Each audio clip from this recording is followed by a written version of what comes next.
ஆண்மை குறைவும் பெண்மை குறைவும் வராது. மாதவிடாய் தள்ளி போச்சுங்க, ஜலமுத்திரை பண்ணுங்க, கரெக்டா நடக்கும். அடிவயிறு வலி இருக்குதுங்க, ஜலமுத்திரை பண்ணுங்க, சரியா போயிடும்.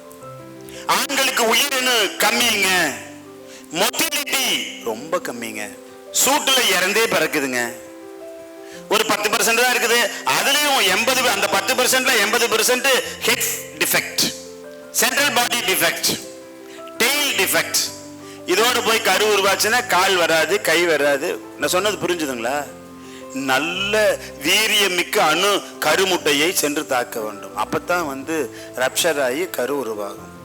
அங்க ஆணுக்கும் பெண்ணுக்கும் குறை அல்ல, அங்க அதெல்லாம் கொடுத்துருவா. கருமுட்டை வளர்ச்சி வீட்டில் ஏதாவது பண்ணணும்னா யானை திப்பிலி, கண்டங்கத்திரி, வெந்தயம் 3 அரைச்சு பால்ல போட்டு சாப்பிடு, எருமை பால்ல குடிங்க. ஓகே, கருமுட்டை என்லார்ஜ் நல்லா வளரும். கர்ப்பப்பையை சுத்தம் பண்ணணுமா? சப்போட்டா பழம், கரும்பு சர்க்கரை கலக்கி ராத்திரியில சாப்பிடணும். சப்போட்டா முகக்காய் தயிர் கடைஞ்சு மதியான சாப்பாட்டுக்கு அப்புறம் சாப்பிடணும்.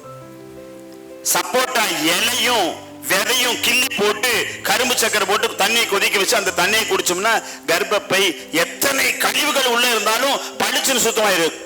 இந்த கருவளையம் எல்லாம் போயிடும். கருவளையம் இருந்தால் கர்ப்பப்பை சுத்தமாக இல்லை. இந்த கருவளையம் போயிடுச்சுன்னா கர்ப்பப்பை சுத்தம். சப்போட்டா அவ்வளவு சக்தி கொடுக்கும்.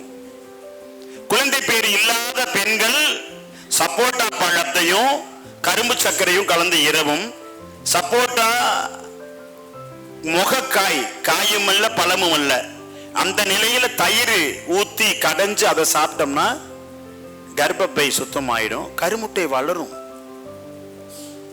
வெண்கடுகு பெருங்காயம் இதை போட்டு தண்ணியில கொதிக்க வச்சு குடிச்சோம்னா அடி வயிற்று வலி, ஒயிட் டிஸ்சார்ஜ் அடுத்த மாசம் இருக்காது.